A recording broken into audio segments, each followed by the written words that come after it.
The Barnes firm has years of experience handling thousands of car crash cases. We will give you the support you need and help to get the best result possible. The Barnes firm. Injury attorneys call 1-800-8-million. A brand new exhibition featuring one of the earliest known copies of the Old Testament alongside hundreds of ancient treasures. A collection never before on display. The Dead Sea Scrolls. Open now at the Reagan Library.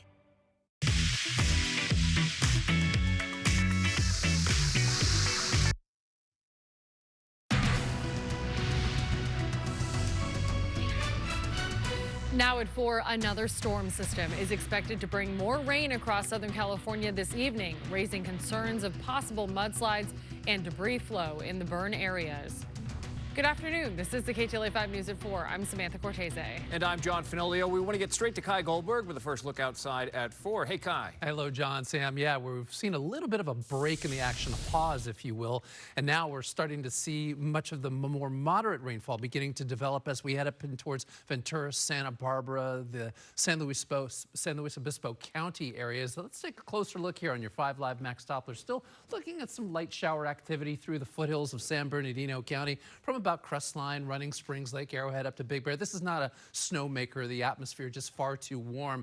Then we'll head towards the Eaton Canyon Fire Burn Scar area right about here where I'm circling this particular area. Unfortunately, well, we're not seeing any heavy rainfall in that area, but just above it, as we head up the Angeles Crest, well, yeah, they're starting to see some light showers, and that includes the San Fernando area all the way up towards here in Moore Park, the Simi Valley, and eventually further west out towards the Ojai Valley, Carpinteria, and finally Santa Barbara. And that is the energy that is going to make its way into Southern California through the evening, overnight hours, and into your Friday morning. We'll get to that momentarily. The winds continue to pick up into the Antelope Valley, the Los Angeles County mountain and foothill communities. Wind advisory through the midnight hour. We're not looking at damaging winds, so that is indeed the good news. Temperatures into the 50s and 60s across much of the region. We can see 56 in Santa Barbara, 66 right now in San Bernardino, getting cooler finally up in Big Bear right now at about 37 degrees. But again, this is not a snow event. This is a little bit more of a rain event, and this is round 2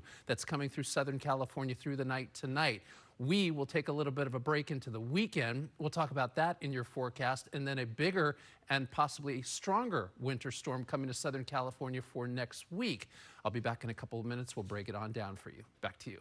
Thank you, Kai. And people who live in the burn-scarred neighborhoods are now bracing for flooding and potential mudslides as the latest storm moves into Southern California. Former Vice President Kamala Harris showed her support today for fire victims after touring the Palisades fire burn zone. That's right. KTLA's Alina Abovian is live in Westwood with more on the visit from the former VP. Hi, Alina.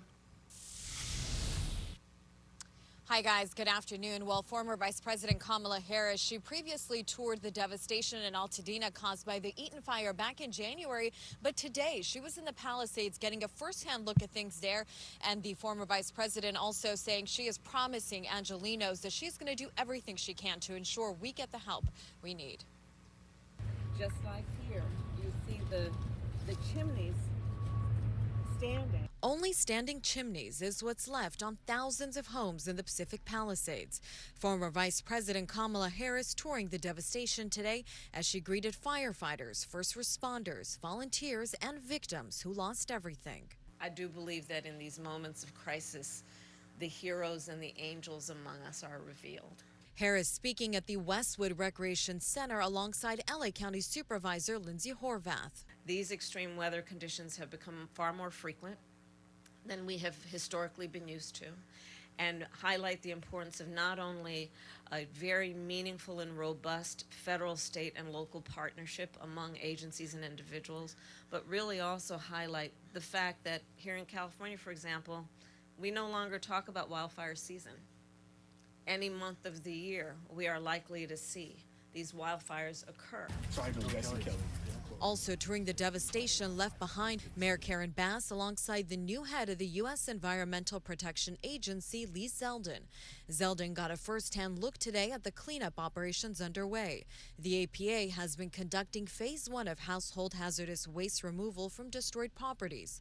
Only 5% of impacted properties have been cleared so far, with nearly 1,000 people working. Over a couple hundred service members coming in with experience in handling hazardous material. So to continue to flex up even more makes me only more confident.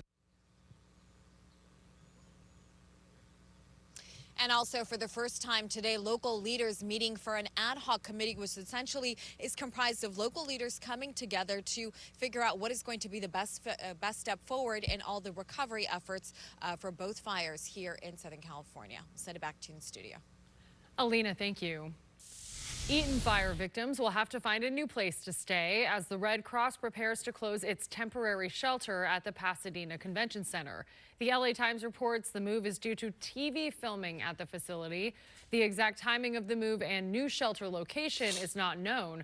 The Pasadena Convention Center is slated to host 2 events, one February 12th, another February 22nd. The Red Cross says it will continue to shelter fire evacuees until they can be placed in permanent housing. Thousands of students across the Southland once again staged walkouts in protest of President Trump's hardline immigration policies. They came from schools in Santa Monica, Venice, Van Nuys, Sun Valley, and Norwalk, with many gathering at City Hall. The protests were organized on social media. Many students say they have family members and friends that they fear could be deported.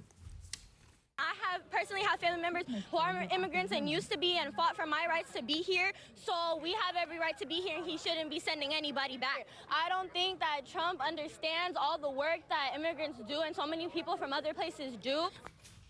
Amid the demonstrations, there are concerns over possible intimidation and impersonation. LAUSD Superintendent Alberto Carvalho released a statement saying, in part, "We are aware of reports that individuals alleging to be law enforcement or ICE agents have approached some in our community. This has the effect of generating fear." He went on to say that the district stands in strong condemnation of those who would seek to intimidate or disrupt those in and around our schools. Now to the busy, controversial first weeks of Donald Trump's second term as president. He signed executive orders targeting diversity programs, the education department, and illegal immigration. Now President Trump, Republicans, and Democrats face the potential of another government shutdown. But there is already disagreement on what to keep and what or whom to cut.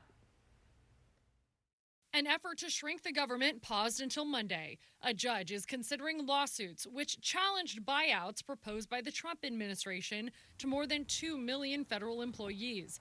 The Office of Personnel Management made the offer: come back to the office or resign with pay and benefits until September 30th. If they don't want to show up to the office, if they want to rip the American people off, then they're welcome to take this buyout, and we'll find highly competent individuals who want to fill these roles. 40,000 people had accepted the buyout before tonight's deadline. The proposition mimicked what Elon Musk did when he bought Twitter. Now Musk's Doge team is looking to uproot government inefficiency. It's in the name. The Trump administration gave the Doge team government access to identify programs that are not aligned with national interests. For example, U.S. aid spending is being scrutinized for dozens of taxpayer-funded projects. The Department of Government Efficiency does not have the power in and of itself to say, USAID, now you become part of the State Department. And frankly, I don't think it's clear that President Trump has the power to do that either. So there'll be a lot of places where certain policy objectives can occur, but you need to consult with Congress first. Musk and his team are classified as special government